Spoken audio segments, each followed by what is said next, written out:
औज़ुबिल्लाहिमिनश्शैतानिर्रजीम बिस्मिल्लाहिर्रहमानिर्रहीम। अस्सलाम वालेकुम फ्रेंड्स। आज का जो हमारा टॉपिक ऑफ डिस्कशन है वो फेडरलिज्म एंड 18 अमेंडमेंट डिबेट है, क्योंकि 18 अमेंडमेंट एक ऐसी अमेंडमेंट थी जिसने पाकिस्तान के सेंट्रल और प्रोविंशियल रिलेशन को मुकम्मल तौर पर तब्दील करके रख दिया था। इसीलिए तो ये ये 2000 ये हमेशा रिलेवेंट रही है। ये 2025 में भी आ चुकी है ये अमेंडमेंट, और 26 में भी एक्सपेक्टेड है, क्योंकि अभी इस साल NFC अवार्ड की डिबेट स्टार्ट है। उसके बाद अभी जो सेंट्रल प्रोविंशियल रिलेशन के आपस में ख़राब चल रहे हैं उनके बारे में डिबेट चल रही थी, तो इसलिए ये इस साल भी रेलिवेंट अमेंडमेंट है। तो इसको हम पढ़ेंगे कि ये क्या इसने फेडरलिज्म के को मजबूत किया है या कमज़ोर किया है, और नेशनल इंटीग्रेशन पर इस पर इसके क्या इम्पैक्ट्स आए हैं। तो इस क्वेश्चन को हम इस तरह लेके चलेंगे। सबसे पहले देखेंगे की फीचर्स ऑफ 18 अमेंडमेंट क्या हैं, की फीचर इसके कौन कौन से हैं। उसके बाद देखेंगे इसके positive impacts of 18 amendment on national integration and federalism. उसके बाद हम देखेंगे negative challenges and reflection created by 18 amendment, और उसके बाद देखेंगे क्रिटिकल एनालिसिस करेंगे क्या ये हमारे लिए ओवरऑल अच्छी है या गलत है। उसके बाद हम देखेंगे जो फ्रिक्शन और चैलेंजेस क्रिएट किए हैं 18 अमेंडमेंट में उसको कैसे रिजॉल्व कर सकते हैं, उसकी पॉलिसी रिकमेंडेशन करेंगे। और एंड पे होगा आपके लिए क्विज में हम आपको क्वेश्चन देंगे, आपने उसका शॉर्ट आंसर लिखना होगा कमेंट सेक्शन में, ताकि हम आपको बता सकें कि आपको लेक्चर कहाँ तक समझ आया है और कैसे आप अपने आंसर राइटिंग को इम्प्रूव कर सकते हैं। और अगर आप हमारे चैनल पर न्यू हैं तो द लर्नर्स ग्रुप को आप सब्सक्राइब कर लें और इस वीडियो को लाइक करें और अपने दोस्तों के साथ शेयर करें जो CSS PMS की तैयारी कर रहे हैं, क्योंकि मैं इसमें आपको रेफरेंसेस दूंगा। लॉट ऑफ आपके पास रेफरेंसेस होंगे, फैक्ट्स एंड फिगर्स होंगे। उसके बाद जो ये पॉइंट्स होंगे, जो बुलेट्स पॉइंट्स होंगे, ये आपकी हेडिंग्स होंगी। तो आप जहाँ भी चाहें आप इनको इस्तेमाल कर सकते हैं। और कमेंट सेक्शन में बताएं कि आपको वीडियो कैसी लगी और आप कौन से टॉपिक पर इस तरह की वीडियो चाहते हैं।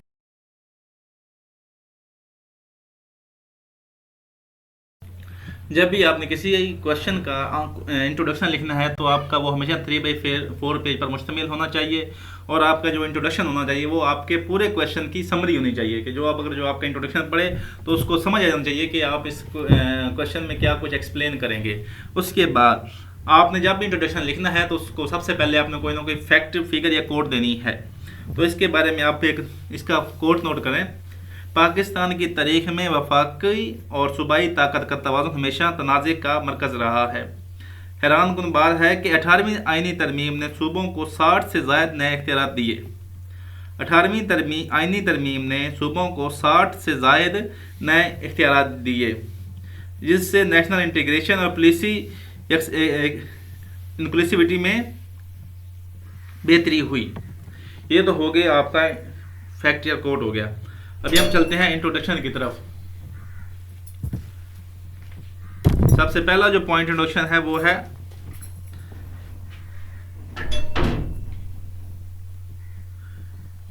फेडरलिज्म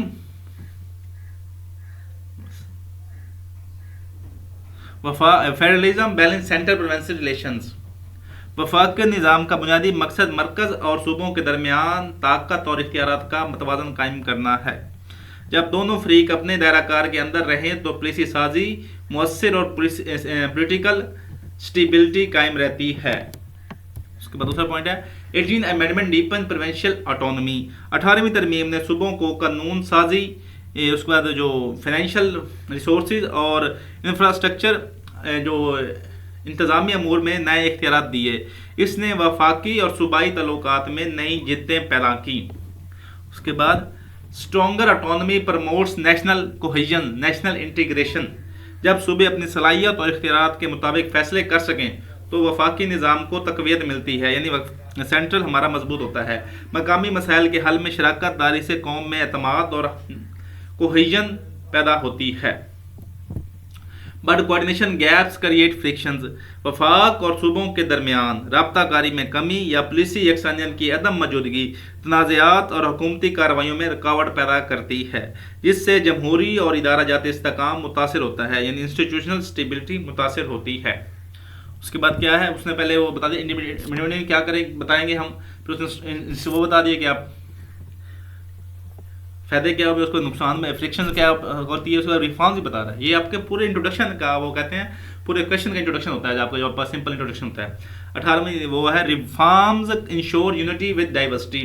वफाकी निज़ाम में मुसलसल इस्तिलाहात, कवानीन की वजाहत और इदारों की मजबूती से सूबों की खुदमुख्तियारी और नेशनल इंटीग्रेशन दोनों बरकरार रहती हैं, जिससे पाकिस्तान में इस्तेहकाम और तरक्की की राहें खुलती हैं। ये उसने रिफॉर्म्स भी दे दी। अभी हम चलते हैं की फीचर्स ऑफ 18 अमेंडमेंट।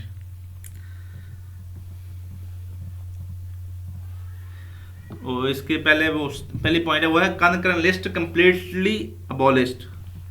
जो कनकरेंट लिस्ट थी ख़त्म होने से सूबों को पहले वफाकी दायरा इख्तियार में शामिल अहम शोबों पर मुकम्मल कंट्रोल मिला। इसने वफाकी सूबाई तल्लुकात में नई आज़ादी और चैलेंज दोनों पैदा किए। तो इसके बारे में आप कोड नोट कर लें। अहमद राशिद ने कहा है, Ahmad Rashid, concurrent list removal shifted power dynamics fundamentally. concurrent list removal shifted power dynamics fundamentally। उसके बाद है provincial control over major subjects. सूबों को ज़राअत, सेहत, तलीम और इंडस्ट्री और नीलामी जैसे अहम शोबों में कंट्रोल मिल गया। ये खुद मुख्तियारी फैसला साजी में मकामी तरजीहात को मौसर बनाती है और हुक्मरानी की कारकर्दगी को बेहतर करती है, यानी गवर्नेंस को इम्प्रूव करती है।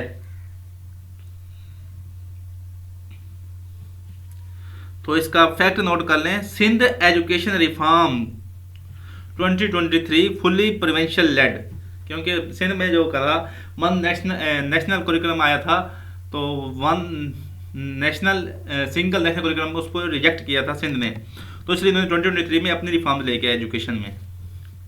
उसके बाद है NFC award strengthen provincial share.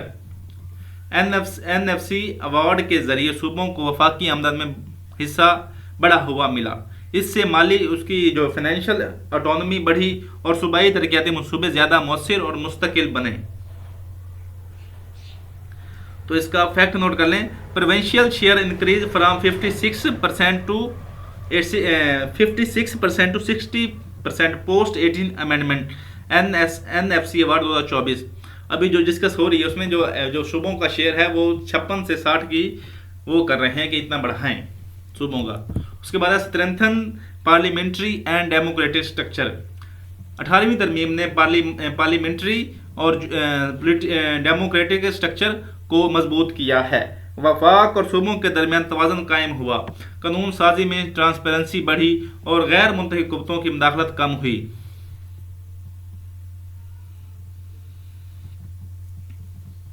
तो इसके बारे में आप कोड नोट कर लें। जो वर्ल्ड बैंक ने कहा है, डेमोक्रेसी डीपन्स यानी गहरी होती है, मजबूत होती है, व्हेन सब नेशनल यूनिट यानी सूबे आर स्ट्रॉन्ग, सब नेशनल यूनिट्स आर स्ट्रॉन्ग। उसके बाद है shift of education health to provinces. 18वीं तरमीम ने सेहत और तालीम के शोबे सूबों को मुंतकिल किए। इससे मकामी ज़रूरियात के मुताबिक पुलिस साजी मुमकिन हुई, लेकिन वफाकी सतह पर मेयार यकसानियत को बरकरार रखना चैलेंज बन गया। लेकिन वफाकी सतह फेडरल सतह पर मेयार यकसानियत को बरकरार रखना चैलेंज बन गया।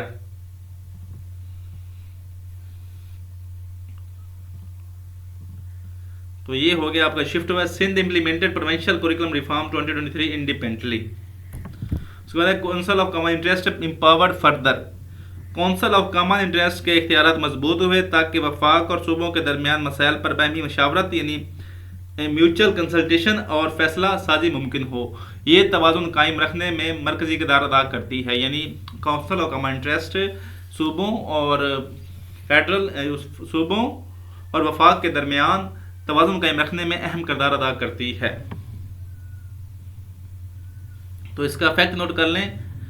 Council of common interest approved 12 major projects between 2022 to 24 with provincial input के 12 प्रोजेक्ट्स ने करवाए हैं, 2 सालों में अप्रूव करवाए हैं। उसके बाद है positive impacts of 18 amendment on national integration and federalism. जो सबसे पहला पॉइंट है वो है प्रोविंसेस फील पॉलिटिकली एम्पावर्ड। सूबे अपनी सियासी और इंतजामी सलाहियत के मुताबिक फैसला कर सकते हैं। ये खुद मुख्तियारी एतमाद पैदा करती है, मकामी क़यादत को मजबूत बनाती है और वफाकी सूबाई तल्लुकात में शफाफियत बढ़ाती है। तो इसका फैक्ट नोट कर लें, provincial legislative bills increase by 35% post 18 amendment. तो ये किसने डेटा दिया? ये है पाइड 2023 की report. Number 2, democratic participation become locally stronger. मकामी जो इलेक्शंस और फैसला साजी में अवामी शराकत बढ़ गई है। लोग अपने नुमाइंदों के जरिए लोकल मसाइल हल करने में एक्टिव नजर आते हैं, जिससे जमहूरियत सकाफत मजबूत होती है। इसका फैक्ट नोट कर लें, voter turnout in provincial election rose from 55% to 62% after 18 amendment. So number 3 है localise service delivery improves accountability. तालीम, सेहत और बुनियादी सहूलियात की फराहमी सूबों के कंट्रोल में आ गई है, जिससे मकामी जिम्मेदारी और निगरानी बेहतर हुई है, जिससे अवामी एतमाद और खिदमात की जो इफेक्टिवनेस है वो इम्प्रूव हुई है।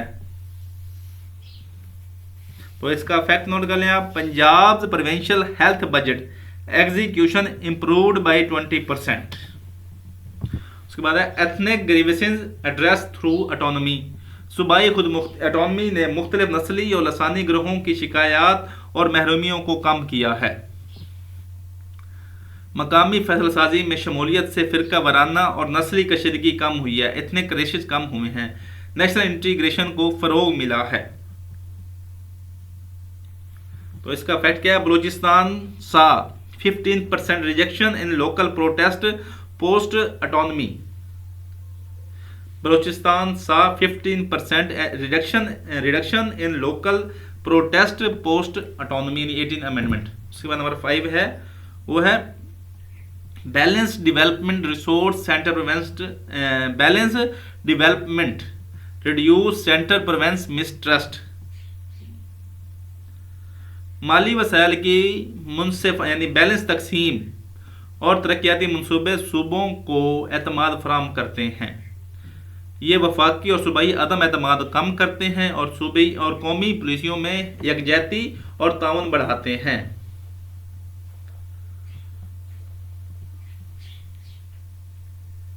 इसकी आप एग्जाम्पल नोट कर लें, KPK and Sindh jointly funded infrastructure projects under provincial autonomy framework.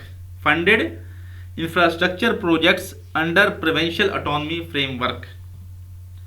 तो अभी हम देखते हैं इसने पॉजिटिव इंपैक्ट्स तो हमने बहुत ज़्यादा किए हैं, नेगेटिव इंपैक्ट्स क्या किए हैं, इसने चैलेंजेस क्या क्रिएट किए हैं। सबसे पहला जो चैलेंज है वो है capacity gaps weaken provincial governance. सूबाओं में ह्यूमन रिसोर्सेज, उसके बाद माली इंतज़ाम और टेक्निकल महारत की कमी ने इख्तियारात के मौसर इस्तेमाल में रुकावट पैदा की है। कमज़ोर उनकी लेस कैपेसिटी वफाकी ताउन और पुलिसी नफाज को मुतासर करती है।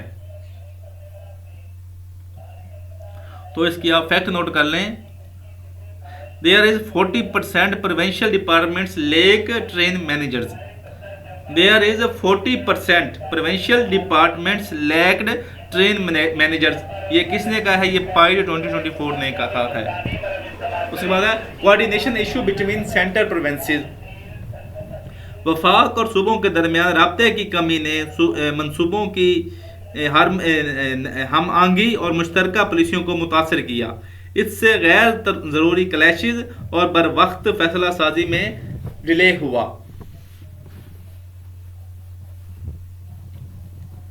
तो इसका फैक्ट नोट कर लें, only 50% of NFC funded projects had central province coordination meetings.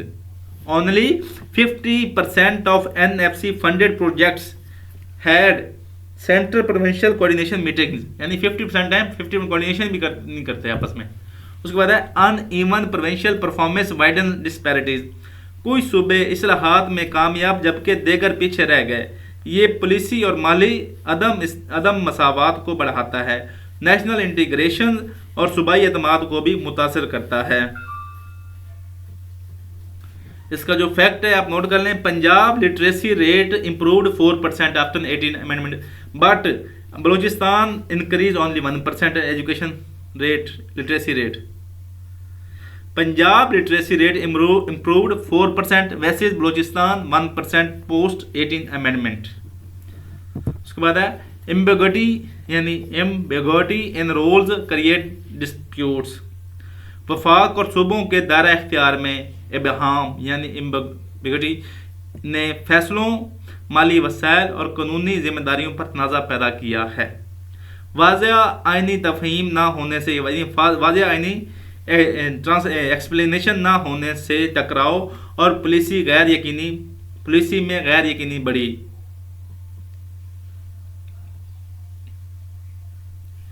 तो इसका फैक्ट नोट कर लें। Supreme court cases on resource allocation rose by 30% after 18 amendment. Supreme court cases on resource allocation rose by 30% after 18 amendment. उसके बाद है politicization of autonomy deepens tension. सियासतदानों और party मफादात ने खुद मुख्तियारी के निज़ाम को सियासी जंग के आले के तौर पर इस्तेमाल किया। इससे वफाक और सूबों के दरमियान एतमाद कम हुआ और तनाज़ात बढ़े। सियासतदान और पार्टी मफादात ने खुद मुख्तियारी के निज़ाम को सियासी जंग के आले के तौर पर इस्तेमाल किया। इससे वफाक और सूबों के दरमियान एतमाद कम हुआ और तनाज़ात बढ़े। तो इसका फैक्ट नोट कर लें। Provincial disputes over CPEC funds escalated due to party politics. ये हो गया आपकी फ्रिक्शन। अभी हम करते हैं क्रिटिकल एनालिसिस कि आप हमारे लिए फ़ायदेमंद ज़्यादा फायदे हैं कि ज़्यादा नुकसान हैं। तो ये आपका क्रिटिकल एनालिसिस होगा जो आपका आधे पेज पर हमेशा मुश्तमिल होना चाहिए। कहता है अमेंडमेंट स्ट्रॉन्ग इम्प्लीमेंटेशन इनकंसिस्टेंट। आईनी तरमीम कानूनन मजबूत है मगर अमली नफाज सूबों और वफाक में एकसानियत से नहीं हुआ। उसके बाद है political will lacking across governments. कई हुकूमतों ने आईनी इख्तियारात के मौसर इस्तेमाल में सियासी दिलचस्पी नहीं दिखाई। कई हुकूमतों ने आईनी इख्तियारात के मौसर इस्तेमाल में सियासी दिलचस्पी नहीं दिखाई। लॉन्ग टर्म रिफॉर्म्स की बजाय वक्ती और इंतखाबी मफादात को तरजीह दी, जिससे स्टेबिलिटी मुतासिर हुई। Council of common interest still under utilized and irregular. Council of common interest के इजलास जो होते हैं वो महदूद और गैर बाकायदा हैं, यानी लिमिटेड हैं, महदूद हैं और इरेगुलर हैं। इसकी गैर फाल यानी इसको इनएक्टिव सूरत हाल वफाकी और सूबाई मसाइल के हल में ताखीर पैदा करती है। और जो 4 पॉइंट है federal province trust remains fragile. वफाक और सूबों के दरमियान एतमाद अभी भी कमज़ोर है। माली वसाइल, मनसूबा बंदी और पॉलिसी के नफाज में शफाफियत न होने की वजह से ताल्लुकात में कशीदगी बाकी है।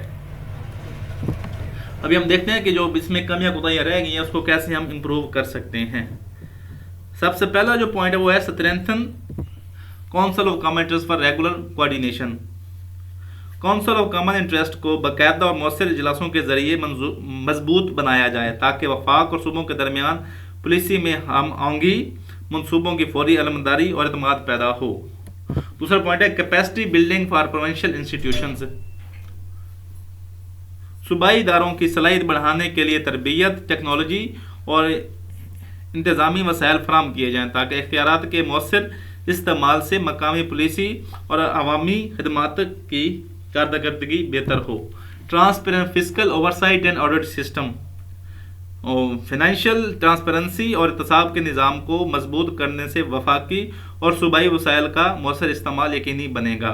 शफाफ यानी ट्रांसपेरेंट ऑडिट से करप्शन और माली बद इंतज़ामी कम होगी। Clear division of residual policy domains. वफाक और सूबों के दरमियान मानदा पॉलिसी शोबों की वाज़ेह तकसीम से इख्तियारात के टकराव और फैसलों में इबहाम ख़त्म होगा।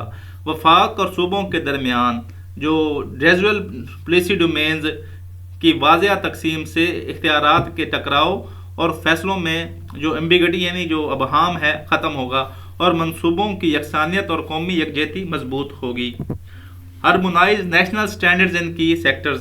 तालीम, सेहत और तवानाई जैसे अहम शोबों में कौमी मेयार मुतफिक बनाने से सूबाई खुद मुख्तियारी और वफाकी यकसानियत में तवाज़ुन कायम हो रहेगा और शहरियों को यकसा मेयार मैसर होगा। उसके बाद है joint crisis management frameworks built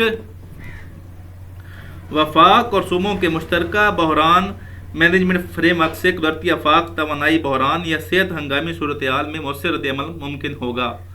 joint crisis management frameworks होने चाहिए, जिससे वो क्या होगा कि मैनेजमेंट फ्रेमवर्क से कुदरती आफाक, तवानाई एनर्जी क्राइसिस या सेहत हंगामी सूरत हाल में मौसर रद्द-ए-अमल मुमकिन होगा और एतमाद और ताउन बढ़ेगा। ये होगी आपकी पॉलिसी रिकमेंडेशन। अभी हम करते हैं कंक्लूजन। कंक्लूजन हमेशा आपका बैलेंस होना चाहिए कि पॉजिटिव नेगेटिव दोनों इसमें और फॉरवर्ड लुकिंग इसमें सोल्यूशन भी मुश्तमिल हों। तो सबसे पहले है autonomy must support national cohesion.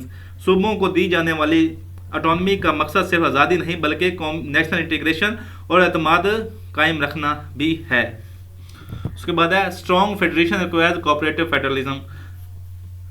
National stability और प्रॉपर गवर्नेंस इसी वक्त मुमकिन है जब वफाक और सूबे म्यूचुअल रिस्पेक्ट और प्रॉपर शेयरिंग के असूलों पर मबनी तल्लुकात कायम करें, कोऑपरेटिव तल्लुकात कायम करें। Policy unity with provincial flexibility. कौमी पॉलिसियों में यकसानियत और सूबाई फैसलों में लचक बरकरार रखने से मरकज़ और सूबों के दरमियान तनाज़ा कम होता है। कौमी पॉलिसियों में यकसानियत और सूबाई फैसलों में लचक बरकरार रखने से मरकज़ और सूबों के दरमियान तनाज़ात कम होते हैं। और लास्ट पे जो है reform ensure stable integrated Pakistan. मुसलसल इस्तिलाहात, शफाफ पॉलिसी और इदारा जाती मजबूती से सूबाई खुद मुख्तियारी और कौमी इस्तेहकाम दोनों बरकरार रहते हैं, जिससे पाकिस्तान एक मजबूत, मरबूत और मुस्तकिम मुल्क बनता है। ये तो हो गया आपका कंक्लूजन कि आपको क्वेश्चन इस तरह इसमें जो मर्जी जिस तरह मर्जी क्वेश्चन आ जाए, आपने इंट्रोडक्शन देना है, उसके कई फीचर देने हैं, उसके जो वो देने हैं पॉजिटिव इम्पैक्ट्स, नेगेटिव इम्पैक्ट्स, उसके बाद इसका क्रिटिकल एनालिसिस और उसके बाद आपका ये पॉलिसी रिकमेंडेशंस। जिस तरह जो आपसे जो सवाल पूछेगा आपने वही कुछ उसको बताना है और एंड पे आपने कंक्लूजन देना है। अभी हम चलते हैं अपने क्विज की तरफ। तो ये 5 क्वेश्चन हैं, शॉर्ट क्वेश्चन है, क्विज समझ लें। इसको आपने शॉर्ट सा इंट्रोडक्शन देना है अपने कमेंट सेक्शन में। वीडियो देखने के लिए सब भाइयों का शुक्रिया। वस्सलाम।